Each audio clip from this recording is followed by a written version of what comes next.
we're AWM here, and we help people who are interested in moving abroad. We help them to do so, to do it successfully, as a matter of fact. And so we're doing our lives here just to stay in contact with you and let you know what's going on. As a matter of fact, our last live, we talked about retirement, right? Yes, we did. And while we were talking about retirement, we covered a few choice items that people were asking questions about. And one of them had to do with Social Security. That question also came up in our comments, and we even got emails about that. Yes. So we want to talk about that. We are both retired, and so we want to tell you our experiences and be able to share those particularly with you. So what we're going to do is talk about that and let you know what it was like for us and how we got going. We will say this, though. For questions, members only is where we actually handle comments and questions. Right. So there's a whole lot to offer, a whole lot available in members only, but also that's the forum where there is a type of community and where we can talk back and forth, share our experiences as well as others. Very freely, yes. So one of the things we want to also remind you of is we have this workshop. So if you're interested in a deeper dive in what we have, an intensive, let's go in and roll up our sleeves and do some assessments, have an idea of what exactly is being ready. Right. We have a lot of tools that help you to know what is it I need to do first, what's really more important. So a lot of people have a lot of questions, and that would be the form to really come in on a workshop and get your questions answered.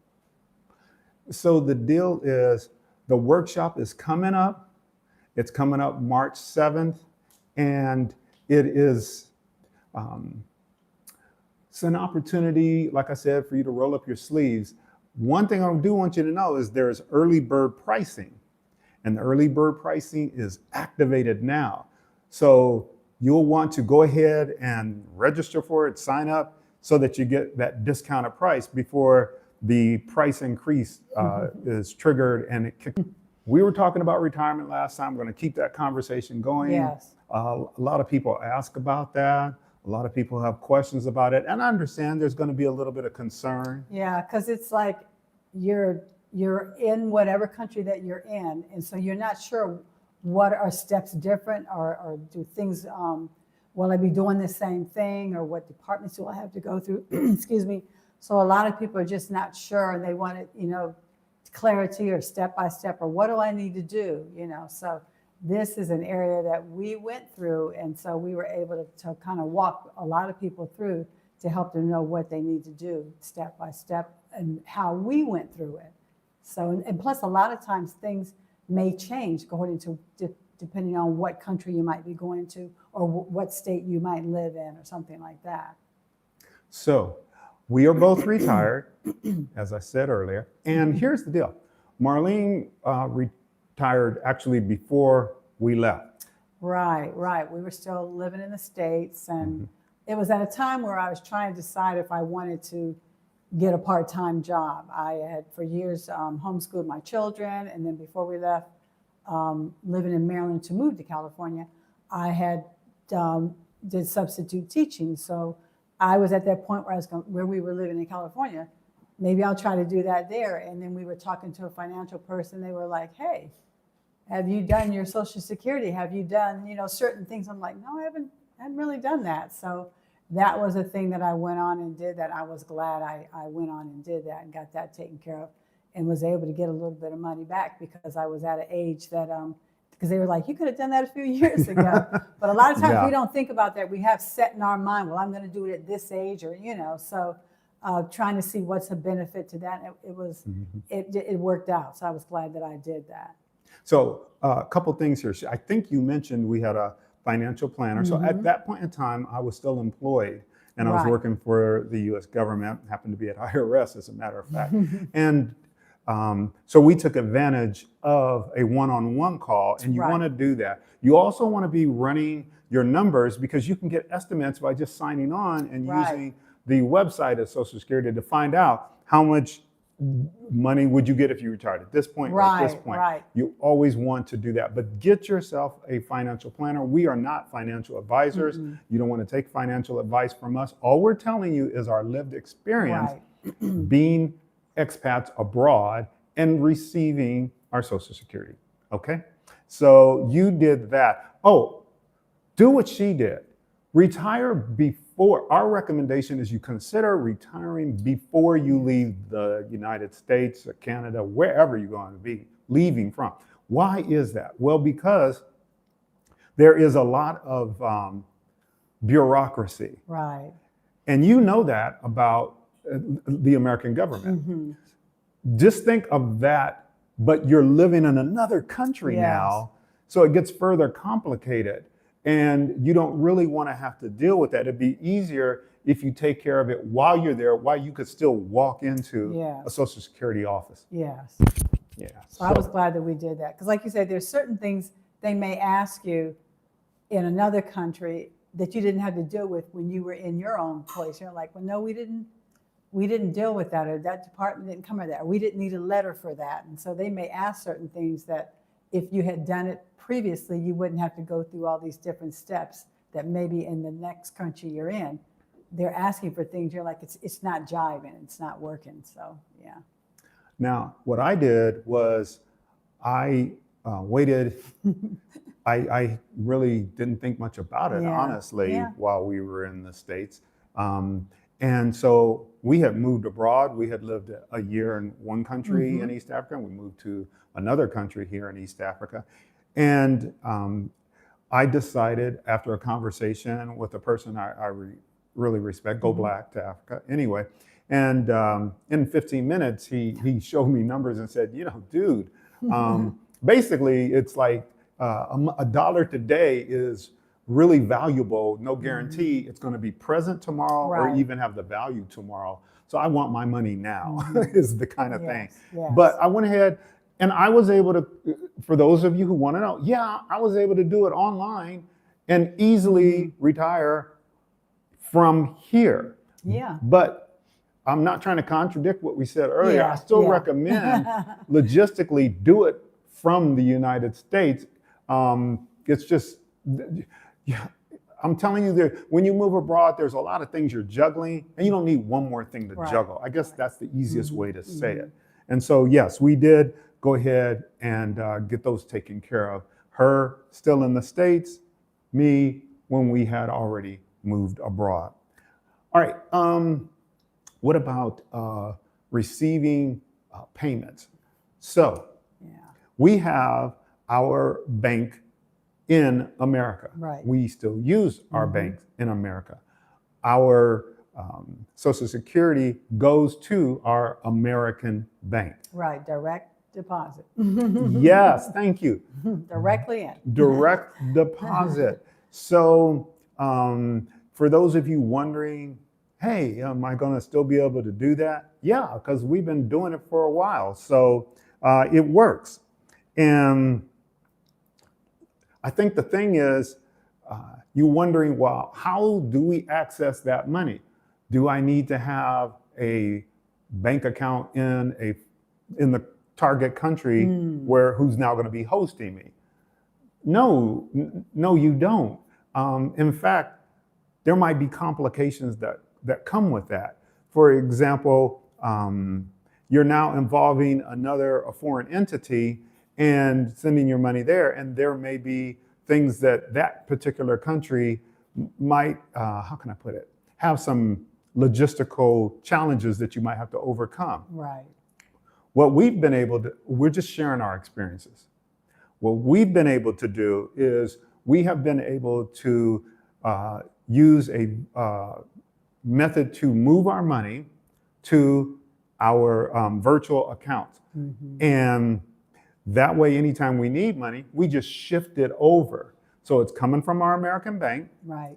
We're using a go-between to move the money, and then it ends up in our virtual bank account, and we're able to spend it. In fact, it's pretty easy.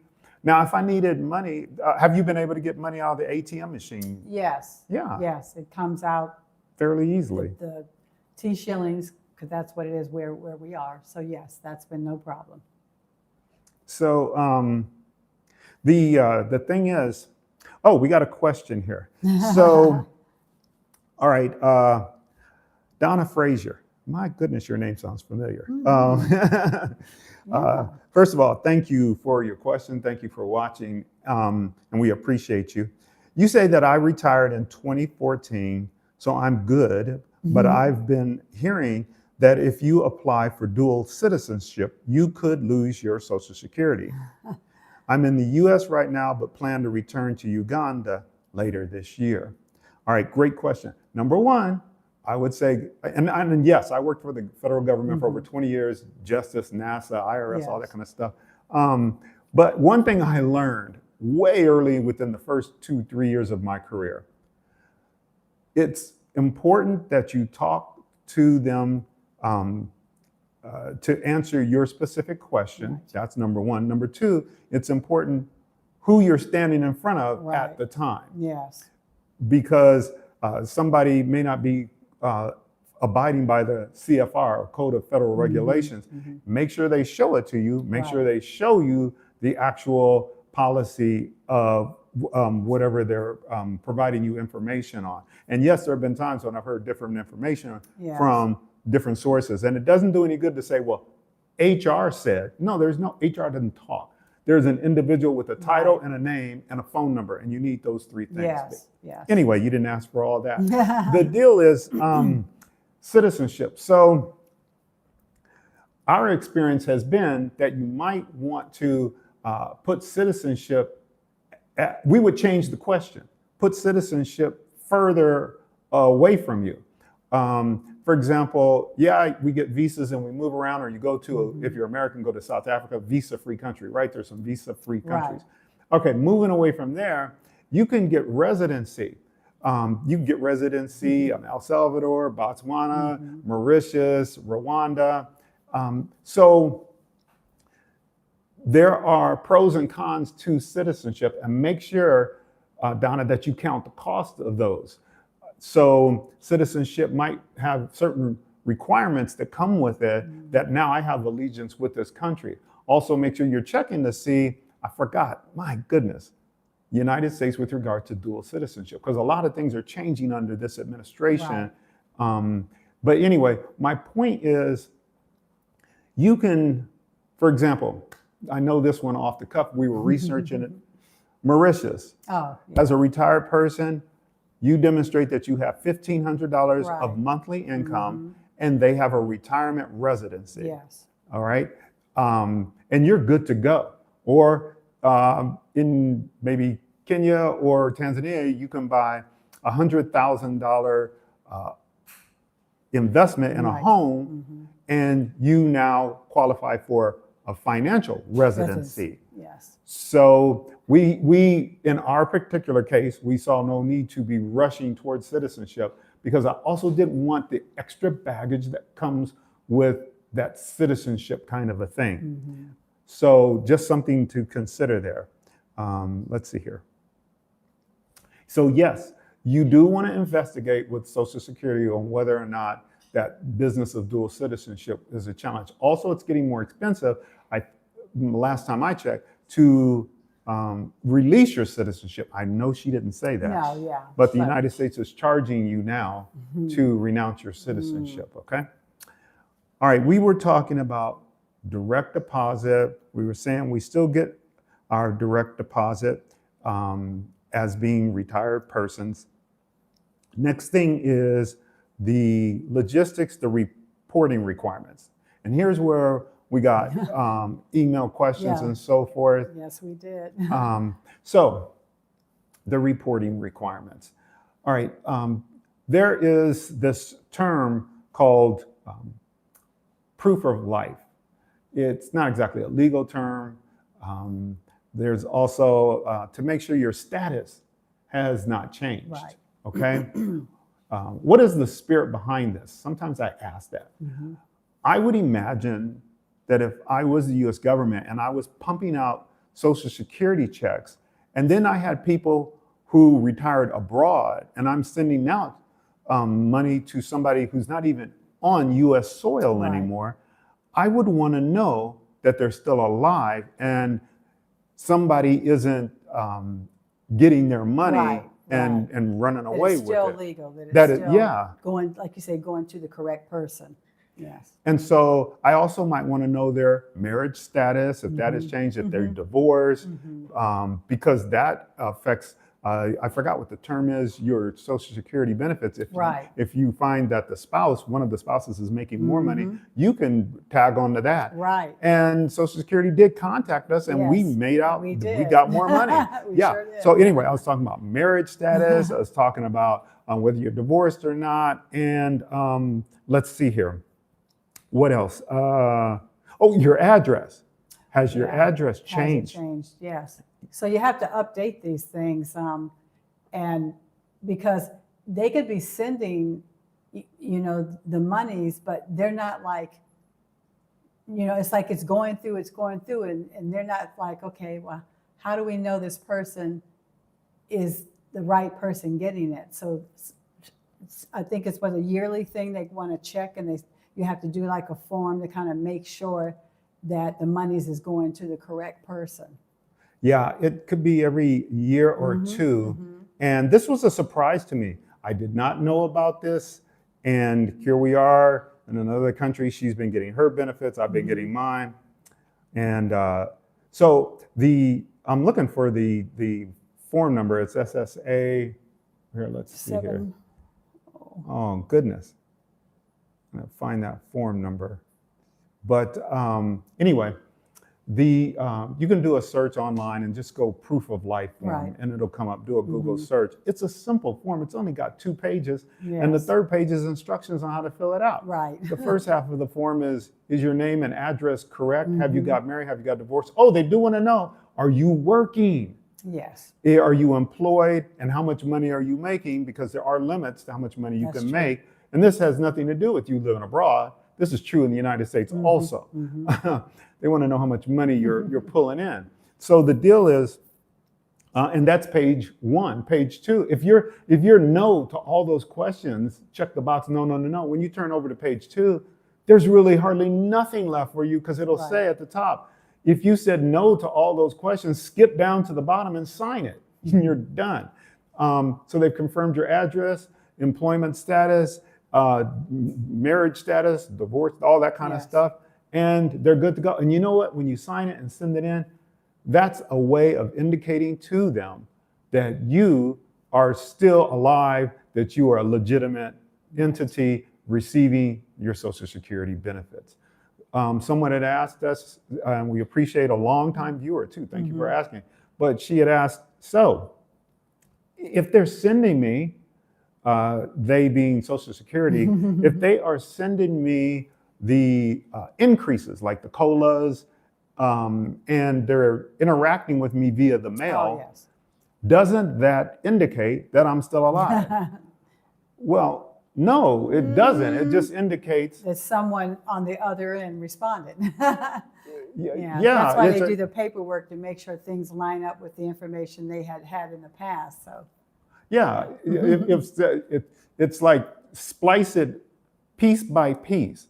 If SSA sends us, and they did send it to us, and they said you got like 6 months to reply, otherwise we can cut off all your benefits. I got on that real quick. Yeah. But it's like, we're sending you this information that says you're making this much money, and that's just an informant going out. We watch a lot of police shows, and they go copy, and you go copy that. Right. So I was like, Marlene, copy. Yeah, copy that. Yeah. Yeah. So it's in IT. It's like acknowledgement that needs there needs to be the acknowledgement from the other side, and that indicates you're still alive. So we had to clear that up with someone, and we're just telling our experience, and yes, we needed to do it. It's very simple. I'll tell you what got in the way, though, was when we went, remember I went to look for DHL downtown. Oh Yeah, yeah. I went there and Send, went all over. yes. And so we went down there, and we were instructed from SSA to send our response not to Shepherdstown, West Virginia, but to the embassy, the U.S. Embassy in London. Oh yeah. And that doesn't mean a whole lot, except that the U.S. Embassy in London only operates like Tuesday through Thursday. They break for lunch and Yeah. all these stop times. And A I'm lot like, of oh my timing, goodness. yes. That's the logistics that I'm talking Mhm. about, that you kind of want to avoid complicating things. So keep the logistics to a minimum. And the cost for us was around 40 something Yeah, it dollars, wasn't. because I chose the highest level. I need to get this thing there quick. Get it there. Whereas there are ways around that. If you get it over to the United States and have somebody just mail it up to the I think it's Shepherdstown, Yes. IRS there. So, all right. So we got another question. Oh no, we got a comment back from Donna Frazier. Thank you for your answer. I understand what you are saying and will follow your instructions, but stay in Uganda 6 months out of a year, then I return to the U.S. Oh, okay. Oh, Great. very cool. Great. Also, we got some friends up in Uganda, had a fun time there. So we know you'll love it.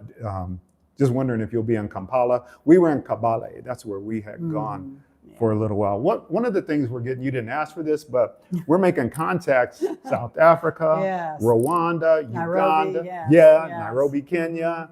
And it's really expanding things for us. So we're going to be sneak preview here, giving you all more offerings, which include everything like meeting you at the airport, Right. taking you to see some homes if you want to purchase a home, on an excursion, depending on where you're going, if you want to go to museums or things like that, to know the environment, the area that you're wanting to see, like a scouting trip, to kind of know, is this a place that I want to be at? So yes, we're trying to get out, preparing for all of those areas and various countries of people that we have met. Yes, and it's looking good. We've been having meetings with these contacts, and it is looking really good. It'd probably be nice to have a face, and know someone's waiting for you at the airport, taking you through by the police station, by the hospital, by the grocery store, all the important things like that. But we digress. Okay, let's see here.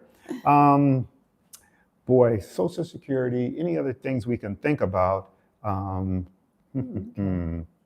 I will say this as a side note, and that is that Medicare does not, it ain't working outside of the United States.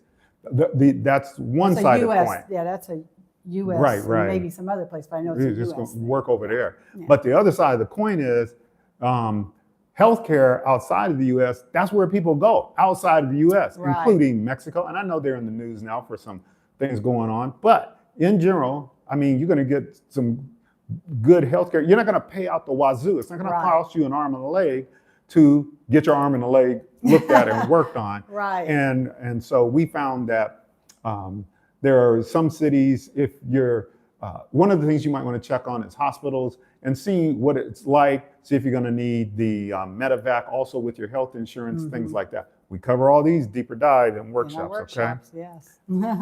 Donna says she lives in Jinga and loves it there. Wonderful, okay. Very best to you regarding that. All right, so if other folks had one or two questions, we'll try to entertain those right now. And let's see here. We were talking about what's like being retired. It's more relaxing. It's a slower pace, because at least where we came from, everything was go, go, go. And it's just nice getting up when you want to get up, doing what you want to do, planning your things without thinking of, okay, man, when I had a job, I had to do this, this, and this. And it's just been really nice just mapping out things for ourselves. And we find that we're more creative. We've been really, if there's yes. Oh, my goodness. It's like I'm in the process of doing something I've never really done my whole life. Because of where we live, we have trees around us where we can pick mangoes and bananas. I like and the bananas. the aloe, and coconut and all kind of things there, pineapple and everything. And I'm getting ready to do a garden, which I've never done before. And so I'm getting all my seeds together and getting a friend of mine across the street. She's really has a really good green thumb. So I'm doing something I've never really done before. And I'm really excited about that because I can grow my own vegetables. It's like I know a lot of people have stuff like that in the States. They might have a little small farm or an area in their backyard or something, because my mother had that, but I never really did that. So I'm excited about doing something new. The creator part she talked about is very important, because one of the things we learned from one of our sons, is that I think America immersed us and trained us to be consumers. And that is contrary to what we are. We are his children and he's the creator, so we are to be creative. But if you have someone on a hamster wheel all the time, they don't really have time to be creative as they naturally would be. And so that's one of the costs. So let's see here. Evan Joe Experience.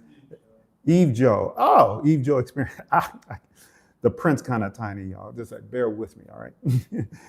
Where is the link for the next workshop and when is it again? Well, we're going to put the link down in the chat and you'll be able to access it that way.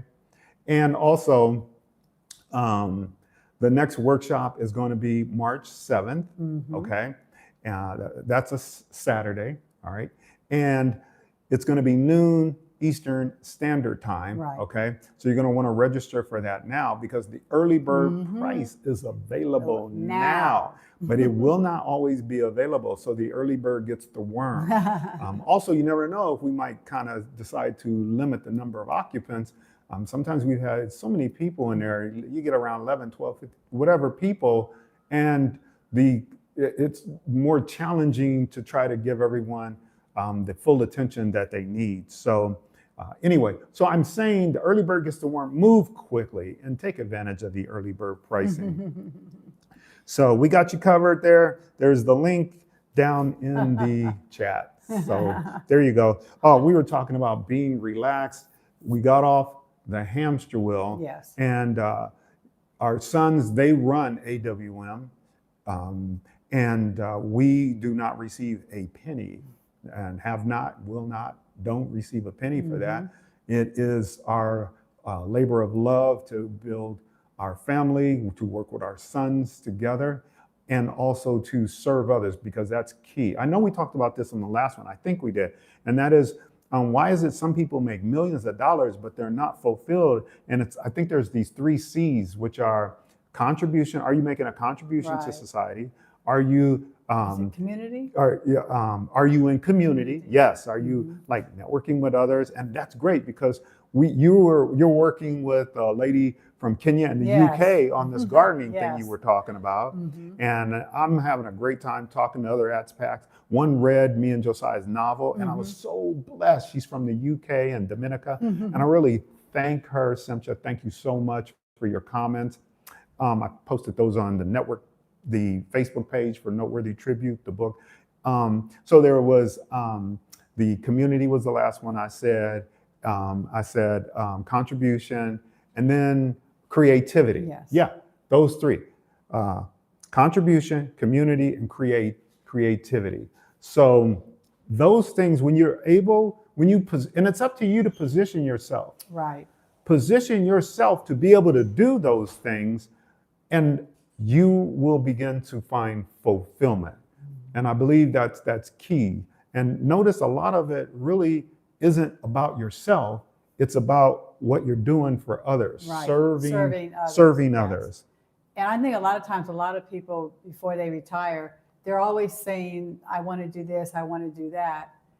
But then when they retire, they don't do it. So it's like, plan for it now. Have your mindset, to want to do that. So then when you do retire, like we're mapping out places we want to go. We've gone to other places, and just things that we want to do. We want to do it now. So that's the joy of just being retired, that you can say, I'm not at this job and this 9 to 5 now. I can go on and do that, so.